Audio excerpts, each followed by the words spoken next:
Have you ever been baffled when a woman who was close suddenly grows distant?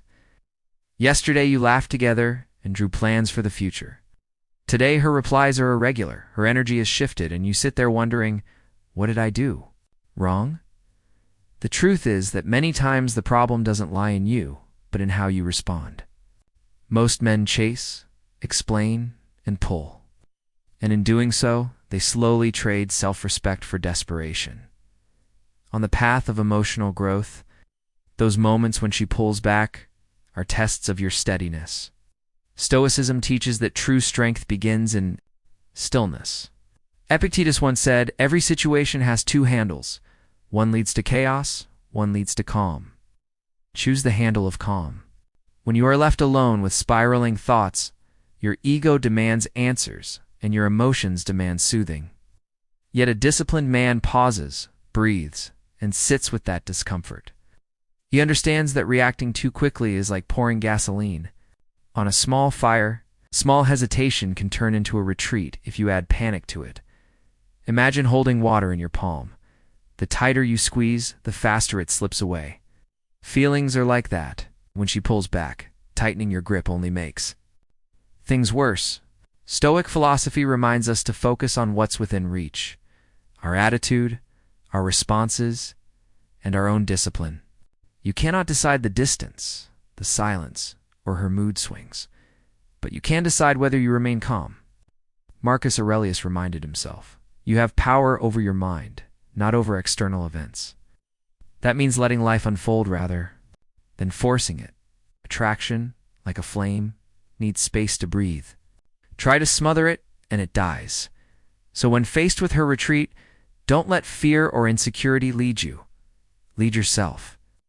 Go for a walk, train your body, journal your feelings, or talk to a trusted friend. Give yourself time to process so you can respond as a man on his way to maturity rather than react like the boy you used to be.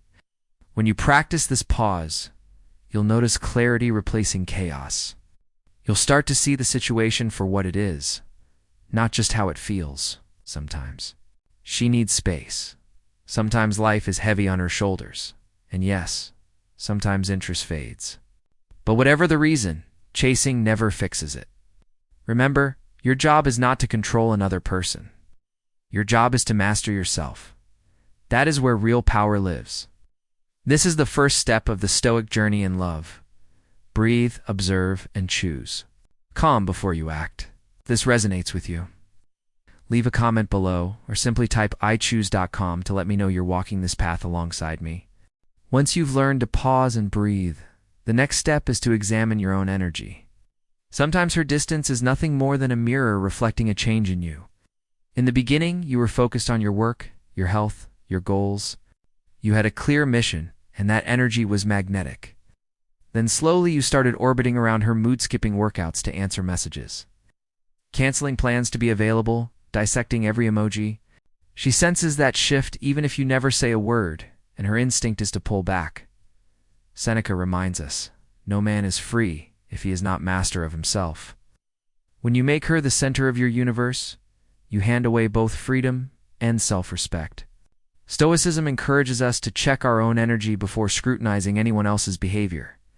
When she reduces her interaction, don't panic. Ask yourself, am I still living with discipline and purpose? Or have I poured all my attention into insecurity? If you find you've drifted off course, return to your routine. Hit the gym. Learn something new. Work on your projects. See your friends. Not to play silent games, but to remind yourself that your power lives inside you, not in someone else's response. Women are intuitive creatures.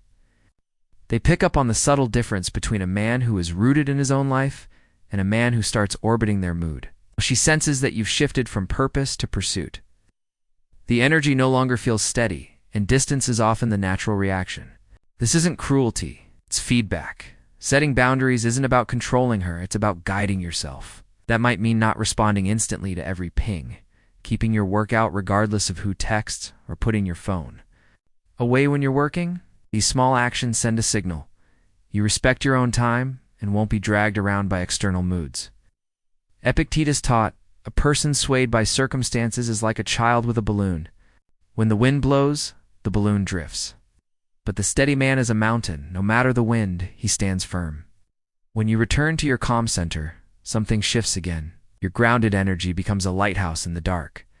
She may not say it, but women notice when a man is anchored in his own life rather than orbiting theirs. That kind of presence is attractive because it signals self-respect, focus, and direction. Whether she comes back or not, you remain steady because you've chosen discipline over desperation. So before you overanalyze her distance, tune into your own frequency. The real question isn't why is she pulling away, but am I still the man I promised myself I'd become? If this speaks to you, pause right now and reflect on where you need to re-enter your energy. Drop a comment or simply type patience over panic so I know you're walking this path with me. Silence is the next test. When a conversation falls into a lull, many men panic and rush to fill it with nervous jokes, apologies, or meaningless chatter because they're afraid of losing her attention. Marcus Aurelius reminds us, be content to seem what you are. A calm man leans back, sips his coffee, and lets the silence do its work. He knows his value isn't hanging in the balance of a few quiet seconds. The same applies when she goes. Quiet in life, fewer messages, less sharing. That is not your cue to become an actor in her drama. It's an invitation to return to your own stillness. Stoicism teaches that we don't control other people. We only control our reactions. Instead of filling the space with anxiety, let both of you breathe. Sometimes the gap is exactly what makes her reflect, and it certainly gives you a chance to understand yourself better. Ask yourself in those moments, why am I so uncomfortable with silence? Where have I been placing my worth? More importantly, don't let someone else's mood become the compass for your journey, Seneca said. If a man does not know to which port he sails, no wind is favorable. Out! Without a mission of your own, you'll be swept away by every emotional wave. Today she is warm, so you're joyful. Tomorrow she is cold and you crumble. A stoic man moves differently, keeps training, reading, and building his work whether others are near or far.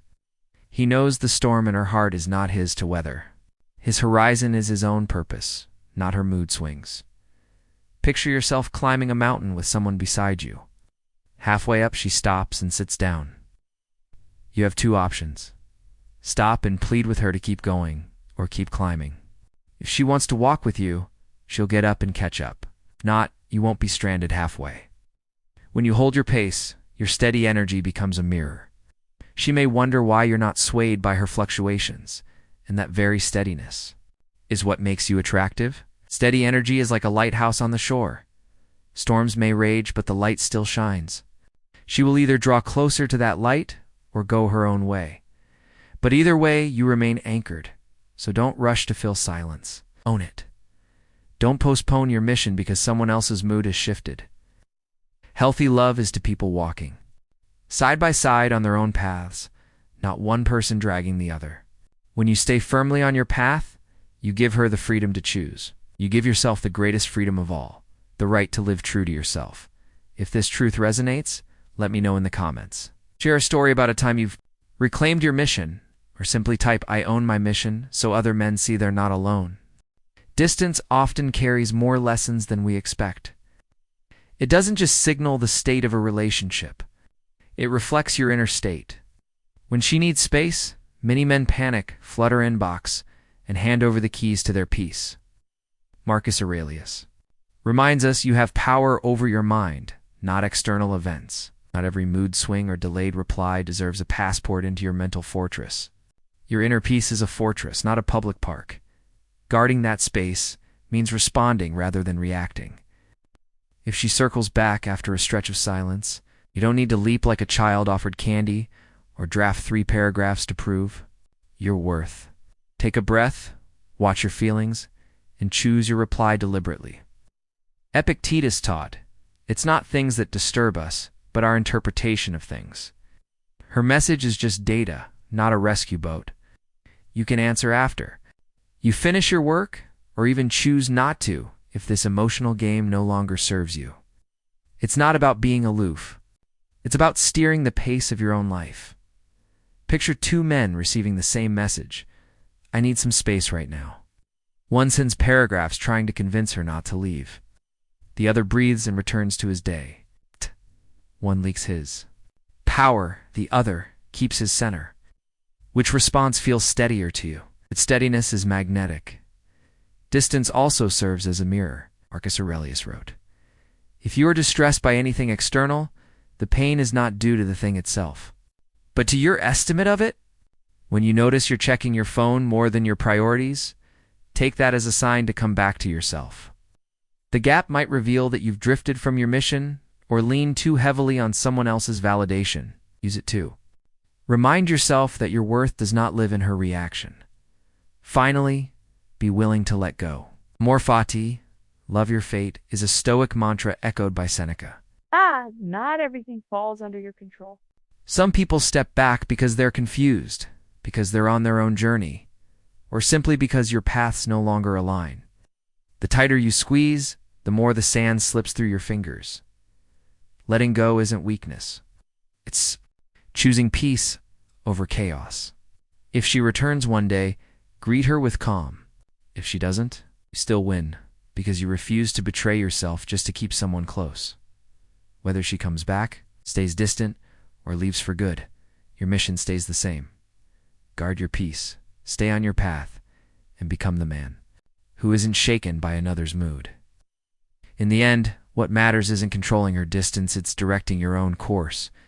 If you've ever held on too tightly and then learned to let go, share your experience below, or simply write. Calm is my power to affirm that you choose inner strength over external chaos.